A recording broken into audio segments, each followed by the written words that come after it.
உண்மையிலேயே ஒரு ரொம்ப சந்தோஷமா இருக்கு. இந்த திரைத்துறையில இருந்து ஒரு முதல்வர் ஆகி ஒரு ஐயா எம்ஜிஆர் எப்படி பார்த்தோமோ உண்மையிலேயே அவ்வளவு மகிழ்ச்சியா இருந்துச்சு. அவரை பார்க்கும்போது அவரோட பணிவு, அவர் பேசின விதம் எல்லாமே அவருக்கு ஒரு மிகப்பெரிய வாழ்த்துக்கள். அவரு இன்னும் எங்களுக்கு ஒரு பெரிய நம்பிக்கை பிறந்திருக்குன்னு தான் அப்படின்னு தான் சொல்றோம்.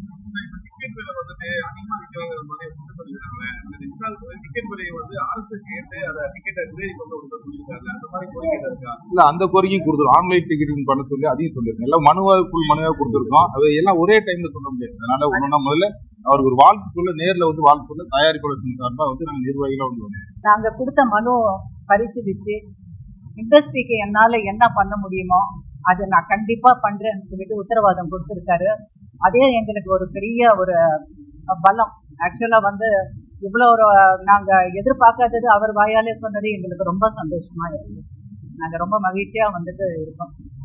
சமீபத்துல தயாரிப்பாளர் சங்கம் ஒரு நாள் ஸ்ட்ரைக் கூட பண்ணிருந்தீங்க. நடிகைகள் இந்த சம்பள பகிர்வு இருக்கணும் அப்படின்னு சரியாயிடுச்சுங்களா? இந்த பேச்சு திரும்ப பேச்சுவார்த்தை இப்ப அடுத்த வாரத்துல ஆரம்பிச்சிருக்கோம்.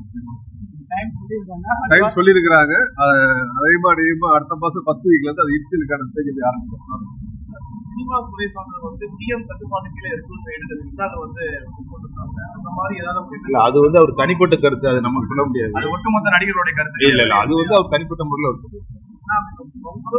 இல்ல. இன்னொன்று பாத்தீங்கன்னா திரைத்துறையை பத்தி முதல்வருக்கு எல்லாமே தெரியும். ஓபன் சொல்ல முடியும். அவர் எல்லாமே A to Z தெரியும்.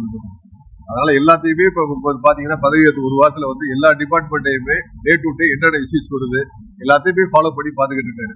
அதனால திரைத்துறை உண்மையிலே அவருக்கு கிட்டத்தட்ட ஒரு 40-50 வருஷமா டிராவல் ஆயிருக்காரு. எல்லாமே அவர் தெரியும். கண்டிப்பா அதை எல்லாத்தையும் ஃபாலோ பண்ணி நல்லபடியா பண்ணுவான்னு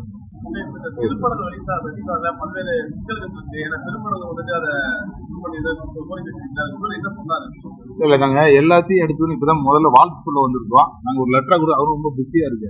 நாங்க எல்லாமே எந்த இதனாலும் சொல்லுது மனுவா கொடுத்துருக்கோம்.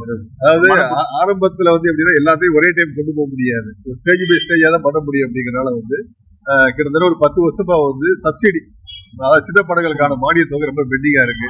இதனால கிட்டத்தட்ட பாத்தீங்கன்னா ஒவ்வொரு வருஷம் 40-50 தயாரிப்பாளர் கிட்டத்தட்ட வெயிட்டிங்ல இருந்துகிட்டு இருக்காங்க. அதனால அதை இம்மிடியா மறு பரிசீலனை பண்ணுங்கன்னு சொல்லியிருக்கிறவங்களுக்கு, ஹைதராபாத்ல இருக்க மாதிரி ராமோஜி பிலிம் சிட்டிங்கிற மாதிரி தமிழ்நாட்டில் ஒரு பிலிம் சிட்டி வெளியில் கேட்டிருக்கிறவங்களுக்கு, அப்புறம் இண்டஸ்ட்ரியில கோரிக்கைகள் திரையுலக சார்பாக வச்சிருக்கிறவங்களுக்கு அவர் படிப்படியா ஒன்றுனா படித்தரன்னு சொல்லி ஒரு அன்பு இதயத்தோட, அன்பு சிரிப்போட கண்டிப்பா படித்தரேன் கொடுத்த மனுவை அவரே வாங்கி அவரே படிச்சு பார்த்து சொன்னாரு. நான் இவ்வளவு பொறுமையா பார்த்ததுல நாங்க இது வரைக்கும் பார்க்கல. அவ்வளவு அன்பாக கேட்டது. உடனே நான் பண்ணித்தரேன் அப்படின்னு.